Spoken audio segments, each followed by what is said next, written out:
जदुनन्दनाय सुकन्ति सुताय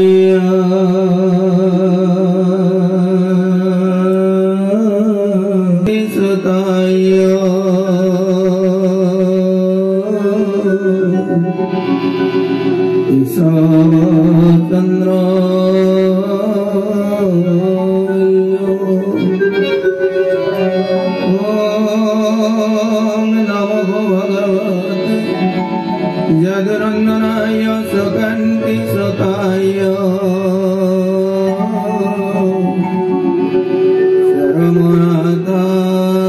शरमनाथाय एकं शास्त्रं सुकन्ति सुतगीतमैको देवः सुकन्ति पुत्रैव मंत्रतस्य नमानि यानि कर्मप्येकं सोमस्य पश्यामि देवं तव दिव्यदेहे सुखमादि सुखमं करणो जगतम् तथैव जाति दृश्यमानयते सकल भाति पिंड ब्रह्माण्डे तो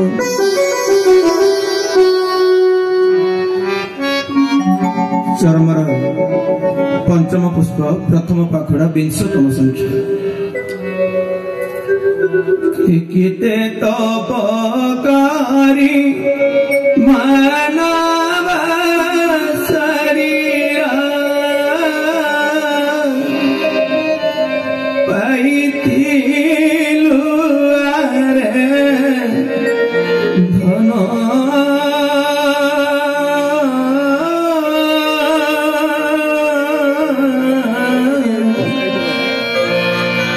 अनाचारी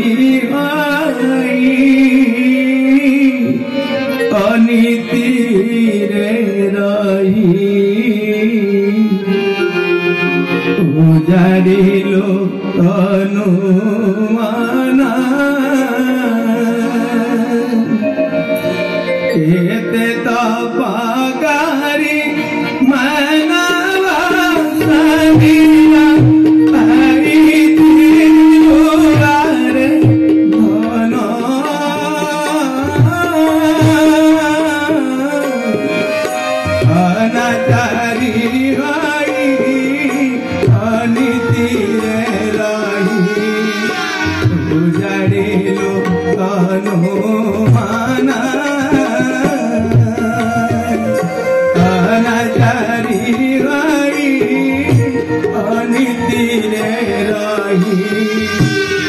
शरीर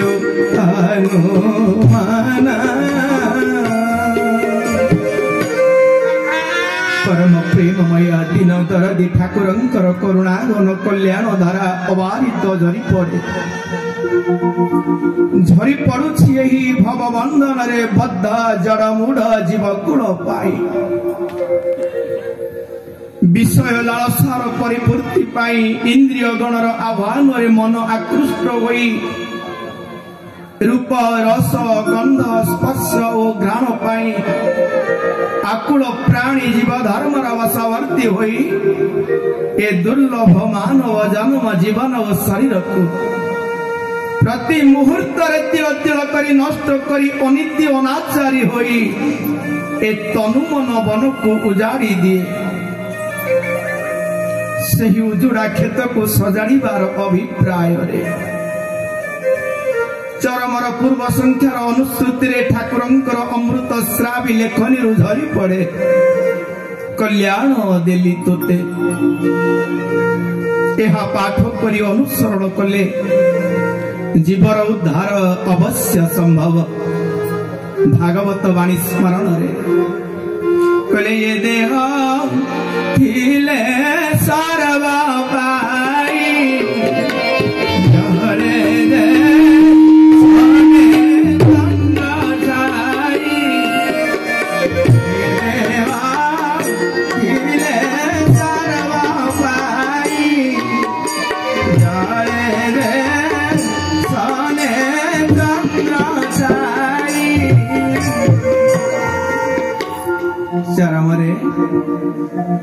नयन मणि मोर तो पाई सबु बेले सेई गोटिए चिंता ए जुग संधिर प्रलय कोपरु तोते किपरि मु रक्षा करिबी तू सिना टिके स्थिर होई मो कथा मने पकाइले मते सहज हुअंता हेले तू तो आरो आखिरे भी मो आड़े चाहू नाहू मु कौन करिबी कहिलु गत थर रोगर बाहक तीन सखांक मध्यरु जनक वायु विषय रे किछि कहिथिली एथरक पित्त और कफ संपर्क रे कहछि सुन कहले धन रे पित्त कहले जेते बेले क्षुधा बा भोक लागु थाए सेते बेले खाद्य ग्रहण न कले मणिपुर चक्र रे पित्त प्रकुपित होई समग्र शरीर को पित्तमय कर दिए पित्त सह श्लेष्म और वायु मिसी गले ज्वर उत्पत्ति होई मृत्यु मुख को टाणी कहले ताल बेल फल खाइबा परे संगे संगे पानी पीले तत्क्षणात पित्त सृष्टि हो जाए शरत काल रे गरम पानी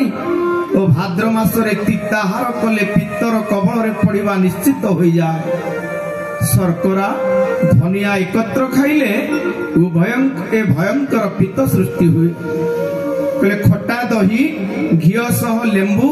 अत्यधिक आमिष मात्राधिक मिष्टान्न बासी खाद्य तैलयुक्त खाद्य अधिक मसलायुक्त खाद्य बासी पखाल रात्रि रे दही सेवन इत्यादि पित्तर सुवाहक होता है अमावास्या कृष्ण चतुर्दशी संक्रांति मासंत अष्टमी आदि तिथि रे स्त्री संगम कले वायु सह पित्त सृष्टि होई अकाल वार्धक्यर शिकार हेबाकु पड़े शरत काल मध्याह्न अत्यधिक सूर्य ताप शरीर को प्रवेश कले तत्क्षणात पित्त सृष्टि हो जाए शरीर रे अधिक दिन पर्यंत वायु प्रकोप लगी रहिले पित्त आपे आपे उत्पन्न हो जाए घोल दही मध्य पित्त कारक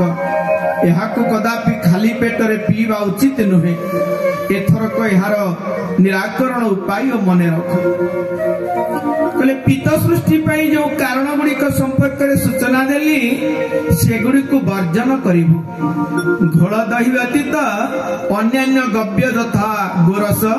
गोमय गोमूत्र घृत सेवन रे पित्त उपशम हुए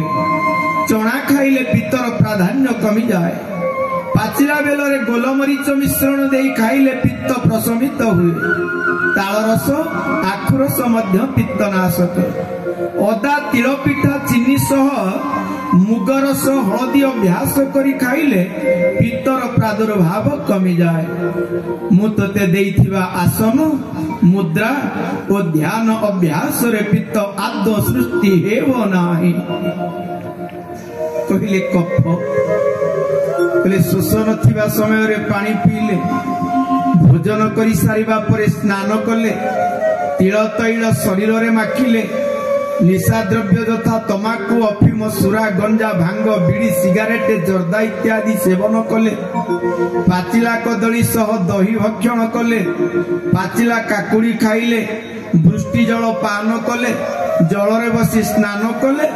पणा जल सेवन करी ओदा स्थान रे शयन कले पैडर जल खाली पेट रे पीले कंसा पात्र रे बासी जल पान कले वर्षा काल रे खात रे जमी थिबा वर्षा जल रे स्नान कले कफ निश्चित भाव रे सृष्टि हुए दिवस रे नारी रमण करी बीर्जपात कराइले क्षयचंद्र उणाचंद्र समय रे काम प्रवण हेले कफ वृद्धि होई जराग्रस्त हेबाकु हुए एथरक कफर निराकरण और प्रतिषेधक व्यवस्था संपर्क रे कहूची मनेर करे दन कहले कफ उत्पत्तिर कारण गुड़िक प्रति सदा सतर्क रहिथिउ जष्टि मधु खाइले कफ उपशम होता है उषुम तैल मालिश कले कफ कमी जाए प्रतिदिन भ्रमण अभ्यास रखिले कफ प्रशमित हुए भल करी पाची जाइथिबा हरिडा सेवन कले तत्क्षणात एथिरु उपकार मिले कंचा कदली कफनाश करे हरिडा बाहड़ा और अहला चूर्ण को घीरे मिसाई खाइले कफ क्षय हुए प्रतिदिन शुष्क अदा भक्षण कले कफ सृष्टि हुए नाही गाधोइबा पूर्व दुई पाद तल मुंड दुई पाद तल मुंड कान मूल तैल मालिश करी गाधोइले ठंडा कफ इत्यादि रक्षा मिले। क्षीर रे चीनी मिश्रण करी कुळु कुळु करी पीले कफ हुए नहीं। बिना चीनी रे पानी परी ढक ढक करी पीले कफजात हो जाए।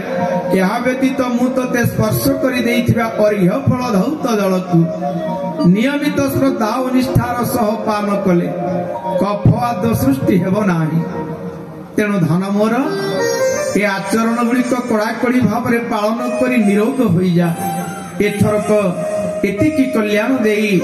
तोरी पथ चाहि रहुछि तोर चिर मंगलाकांक्षी पिता।